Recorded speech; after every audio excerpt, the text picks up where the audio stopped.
Hey there, I'm Alex, and happy 2025. As you can see, I took a bit of a break there during the holidays, but I'm back now, and I want to share with you today a frost effect that I put together a long time ago that I've used a lot over the years. So what I do is I've saved it and I use it as a starting point, like I always do with my setups, and then of course you need to tweak it per shot.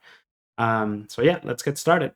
Okay, so to break down the effect, what I have here is a screenshot from the movie Alien Covenant, I believe it is, and I have a bit of an ice effect or a frost effect, if you want to call it, growing from the edge of the glass inwards, right? And the nice thing about how I built this for myself was I wanted to make it so that it didn't require any specific images, right? So that's something that you can, of course, grab images of frost or ice and then, tweak it once you have this working.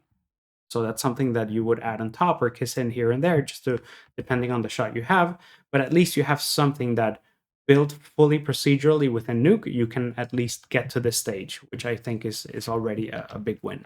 So in terms of tools, what I'm using is I'm going to say 95% you can find on the Nuke Survival Toolkit, and there might be one or two things extra that I'm using that you can't get from there, but I'll point you to a place where you can grab those tools. So let me hop into the comp. Okay, so here's the comp, and it's actually pretty straightforward. I'll walk you through all the modules, and you should be able to rebuild it yourself fairly quickly. So plate, nothing too fancy going on here, just to have a bit of a backdrop that we can work with. But the main thing that you're going to be building this with is noise. No surprise there, right? So we have two sets. So I have two different noise patterns, right? And this is just the standard noise from Nuke. One is static, right? So this is the main noise that's driving just the still itself. And then I have an animated noise, and this you'll see at the end. I have a version that I'm going to share with you. Actually, let me just show you that right. This is an alternative, right, from what I just showed you. So what this one does is it grows randomly throughout, and this of course has a bit less love because it's a pre-comp before we get to the end.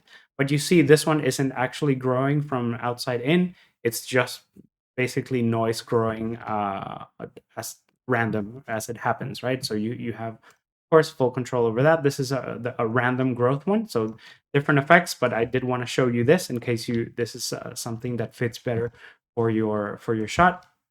And but as you can see, this is just the pre-comp right at the middle of the comp, if you will.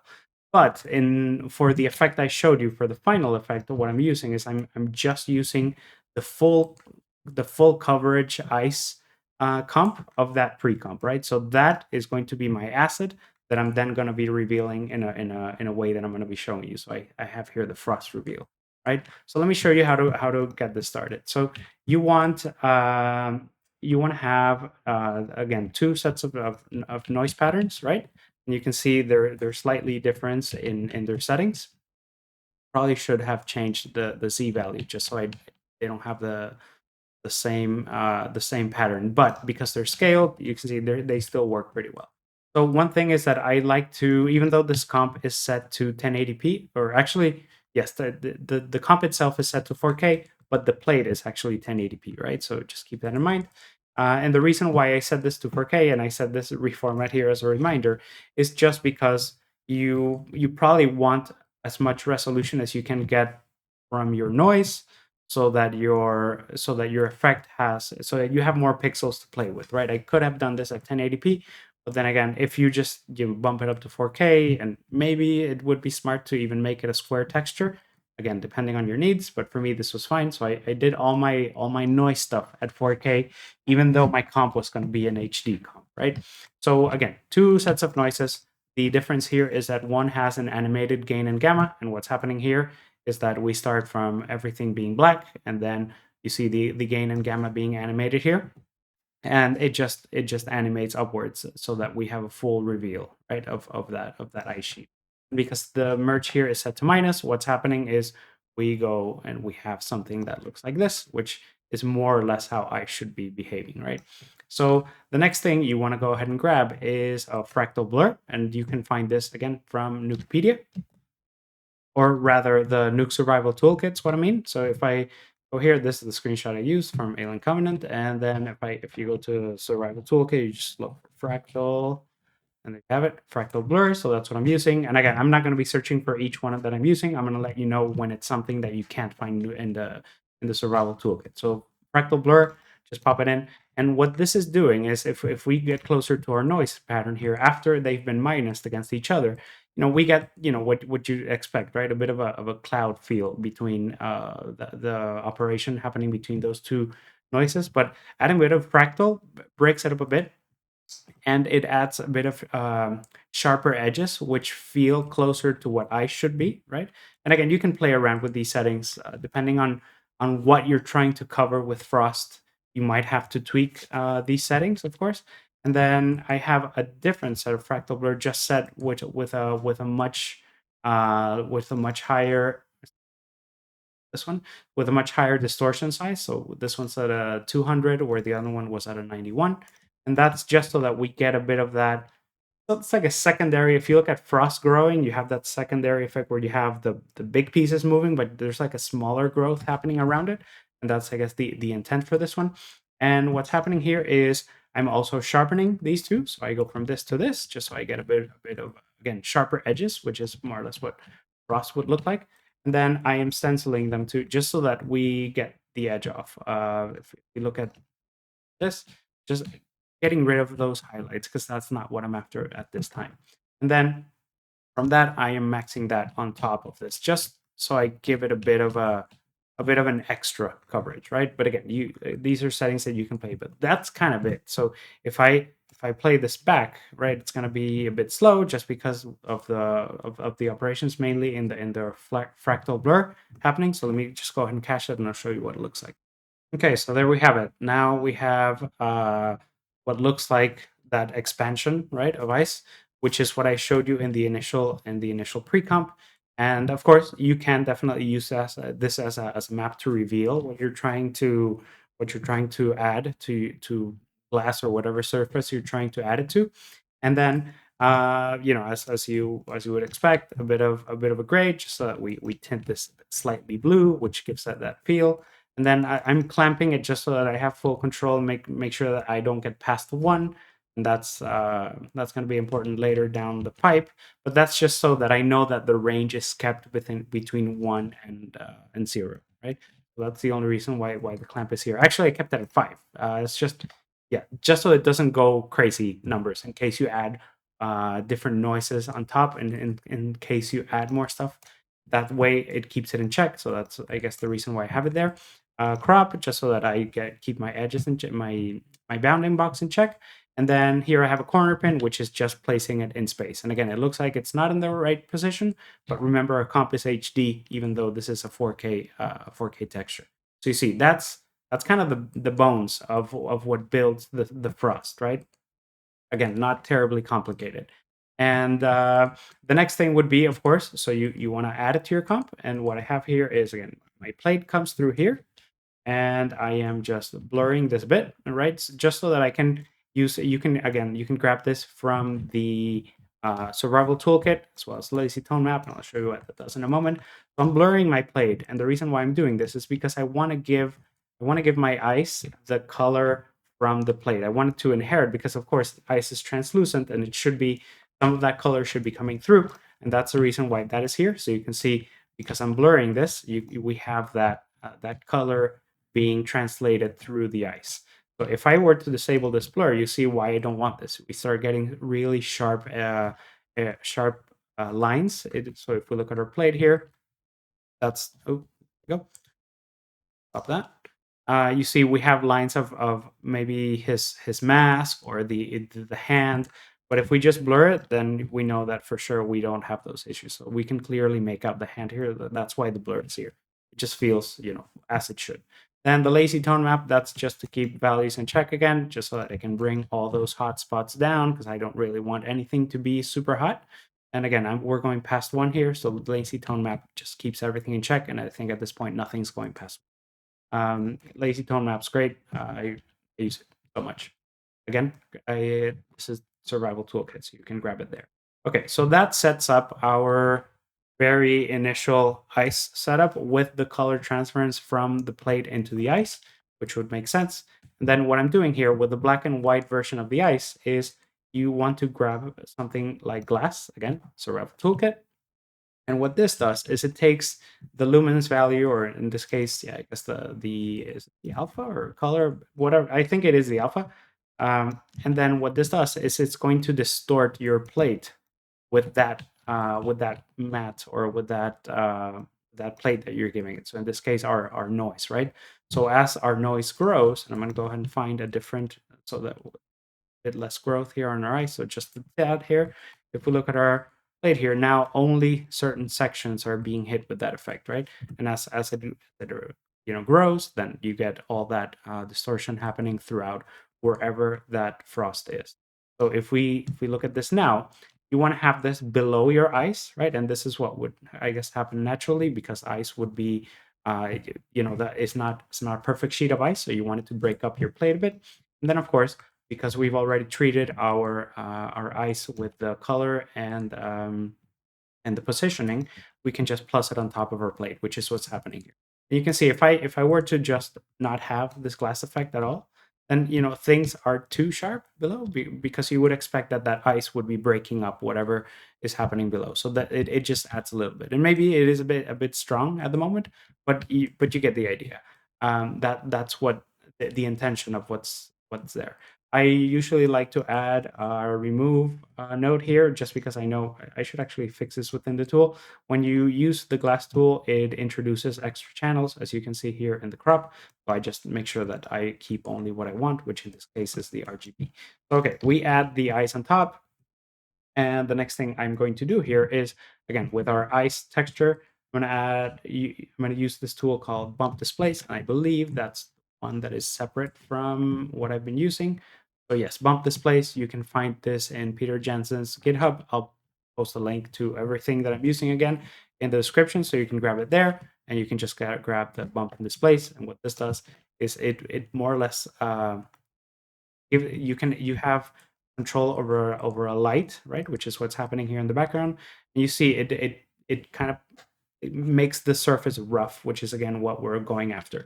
Again, I'm just kissing it in. You can see my mix is very, very low here. So if I'm adding it here, but it just adds a bit of a highlight to the ice, which makes it look not flat, which it looks like without, right? So again, something that you would need to tweak per shot, but it does add a bit of volume to your ice sheet.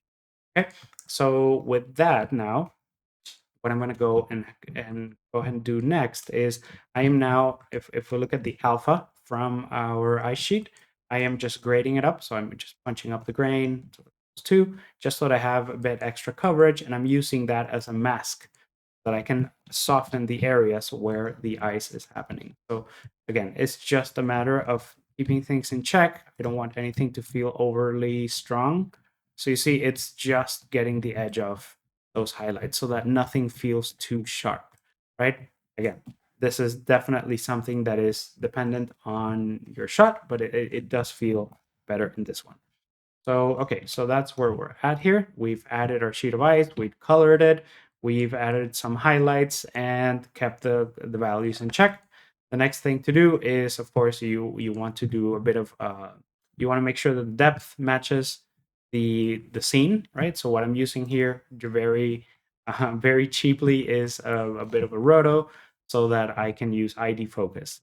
Probably want to do a better job. If you're putting it on some 3D geometry, you want to use something like CD Focus or PG Bokeh, and then you should be able to, it'll sit right in your comp. So that's the only reason why this is here. So if we look at this and this, see, as it gets further away from us, it gets softer, as it would, because that's what's happening naturally. So nothing too crazy here. Let me go ahead and a little bit more space so we have more pixels. Okay. So the next thing here is that's kind of the treatment of where things go and the look of it, right? And that, again, this is just so that I build my ice sheet, right, which is what the pre-comp in the end is going to be happening here. And if we go back to the plate here, let me just up. What I have here now is I have a very crude roto. I should have done a better job, but just it gets the idea across. of that of the glass, and then I have a roto for the hand, and I'm stenciling them so that I get that, right? That's the only thing that's happening there. And then we have our plate so that nothing that isn't within that alpha is going to be affected, and I'm key mixing the effect on top, right? So that's all that's happening. I make sure that I'm not touching anything outside of that. So that's what that's doing. And then again, we go back to our ice sheet here, and I am adding a bit of glow to it. And this is something that, it adds a bit of an edge, um, something that you would expect. And again, you probably want to expect it. So when you have a surface that's frosting, if you look at some movies, like there's usually a bit of not smoke, but a bit of haze coming from it. So that's something you can add on top, and the exponential glow adds a bit of that feel, right? So you see it bleeds out a bit of that light. So that's the intention there. So I'm adding the glow after I've already key mixed my stuff, and then I just pre-comp it. So what this results in is that effect that I was telling you about, where it's just the two noises minusing each other, right? So that's what's happening here. So we're animating the gain, the gamma of the second noise here, and that's what's making the reveal happen. So you can get creative with this. And again, this is just a starting point. When I do this, I usually stack a lot more noises than this, just so that I can get different frequencies and different granularities of ice, so that you can, when you layer them, it'll look like it should. And again, when you do this kind of stuff, like any other effect, make sure that you check as much reference as you can, and then that's always going to make your life easier than just guessing. And then something looks weird, and it's like, well, it's because the reference is going to tell you why something's not looking right. So okay, we have our pre-comp, and that again, that shows you how to do that procedural reveal. But again, I'm not interested in that. That's just something for you to know. What I'm interested in is the final frame where we have full ice coverage over that glass, right? So that's what I'm using as my texture, right? And that's, I guess, the final part of the comp here. So if I look at the final frame here with the coverage, all I'm doing is I am just using roto like I did before at the top for the glass, a roto for the hand, just because I'm going to be using those mats to make sure that stuff stays where it should. And I'm doing a few things here. So here's the deal. Here's why I told you before that you have full control over how you want it to reveal. In this case, all I'm doing is I'm grabbing the alpha of the glass, right? And just because this is going past the edge of the frame, I made sure that my roto is set to no clip, because if you have it set to format, you'll see that that'll be a problem in a minute. So what I'm doing here is I've inverted, I've grabbed that alpha, right, and I've inverted it, and I have two sets of keychus. Again, you can grab this from the toolkit. These are great. This keychu is I can't live without it. I've used it for ages, and it's just something that I instantly add whenever I create a roto. So if I bring a roto, I always have a keychu, because 90% of the time I'm softening or I'm chewing my rotos. So keychu is great because you can animate the softness or the growth or the expansion or contraction of your mats. So if you see what I'm doing here, is I am over time I am making that roto shrink, right? And that's I could have done, and that's why I'm saying you have full control. You can't just do that by animating your roto shape, but because I knew exactly what I needed would be done properly with the keychu, I just decided to animate the chew. So we go from something that's full size, and then it just shrinks over time, which is what's happening in our final result. And then I have a secondary one, more of the same. It just grows at a different, not a different pace, but a different size. And the reason why I do that is just because I want to have, again, you see, I add another fractal here. And if I compare the two, these have very different sizes, right?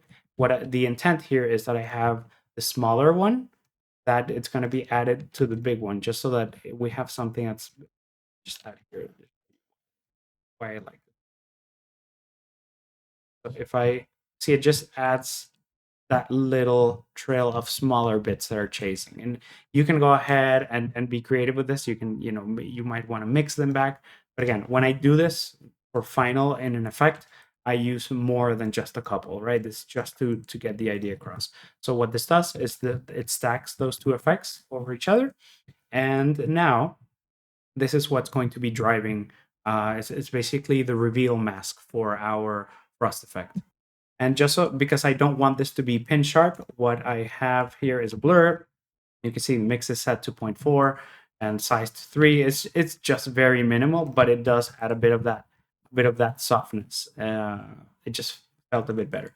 So now that we have that, what this is doing is this is going to be masked by our original roto. So I have this here, and if I look at mask, now we only see what's inside the glass, right? So if I move here over time, this is our reveal mask, right?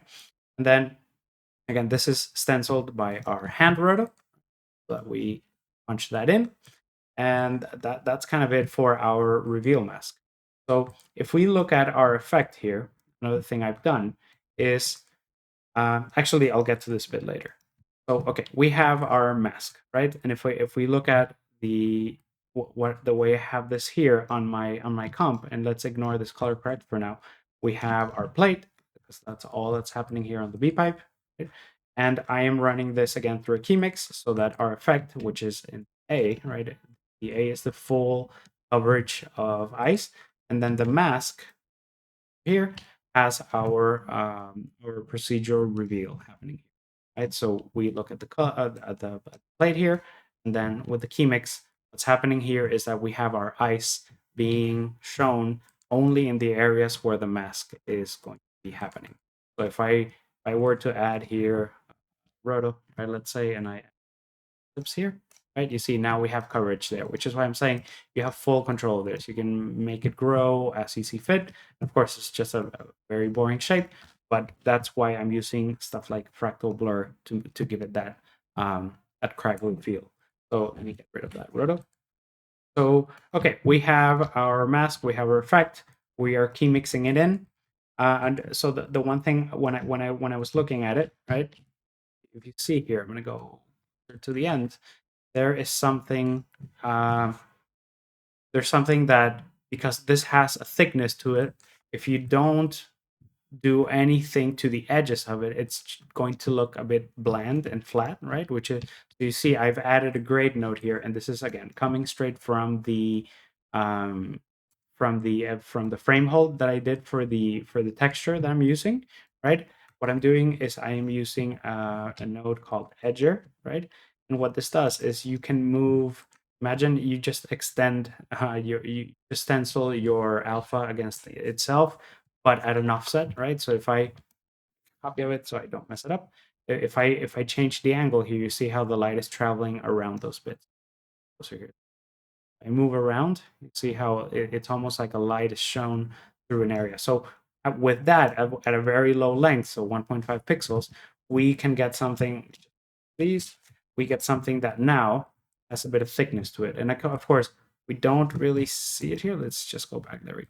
So if I disable and enable, you see that's adding, go to my grade here. I'm bringing down the gain and the multiply in this, and you can see we now have those dark bits, which look odd because we see the rest of the ice, but when we look at it in comp, right, when the hole has already been punched through, if I go ahead and enable and disable this, you see it does add a bit of that thickness that would make sense, right? And maybe it's a bit on the darker side. Maybe it's something that I should adjust, but it gives you the idea. You want it to feel a bit thick and not just like, oh, okay, it's the texture traveling on top. Um, and you can be creative with this. On the opposite side, you can add the same thing with an edger, but on the opposite side, and make it a bit of a rim light, depending on the lighting situation of your plate. But for this one, that was enough. So that's why, even though it doesn't look correct here with the texture, when the hole is punched through, it does its job. So that's what's the only thing that's happening treatment wise to our texture when it comes in. The rest is just, you saw the matte generation for the reveal. And then what I have here is again another noise that I'm placing with the same corner pin as I had up here, where I was placing the original ice sheet, right? Brush sheet. And what this corner pin is doing is placing just a very soft noise, right? And what I'm using the soft noise for is, if I again place it correctly against our roto of our hand and our glass, is I am using a color correct just so that, because you would expect that when the frost is growing, the temperature inside the chamber, or whatever you want to call it, is lowering, then things tend to get colder, of course. So what I did here is I animated the gamma bit. So we go from this to this, right? It's very subtle, and the only reason why I added a noise is just so that it wouldn't be same gamma levels throughout. Right? I wanted to have a bit of variation, just so it looks a bit more natural and organic. So that's all that's happening here. It's just gamma growing as the ice shape is growing. So if we look at the effect here now closely, you'll see you can feel that gamma doing its job in the background. Okay. So that's kind of it. So once you have your gamma going up, you have your reveal mat, and you have your ice growing, that kind of does the trick. So if I'm going to go ahead and this here, see the thing again, and you see, not very hard to set up. Starting point, definitely starting point. You want to add a lot more different noises. I'd say at least double it, at least 4 different patterns, because at the moment we do have big chunks, but you'd expect smaller ones spawning from those, which is the intent of what I showed you with the secondary noise there. But it does a fairly good job. And again, the noise, the ice pattern itself, the frost pattern itself, is decent, right? With just 2, but you can get something that looks a bit nicer, a bit more complex with even just doubling it to 4. And then you're going to be spending most of your time is here on the reveal of your frost, right? So because at the moment I'm just doing it with a Kichu, it's just shrinking in. But because I only have those 2 different sizes of fractal blur, which are quite radically different, you could layer on top different sizes, and it's going to, obviously going to feel more complex and nicer.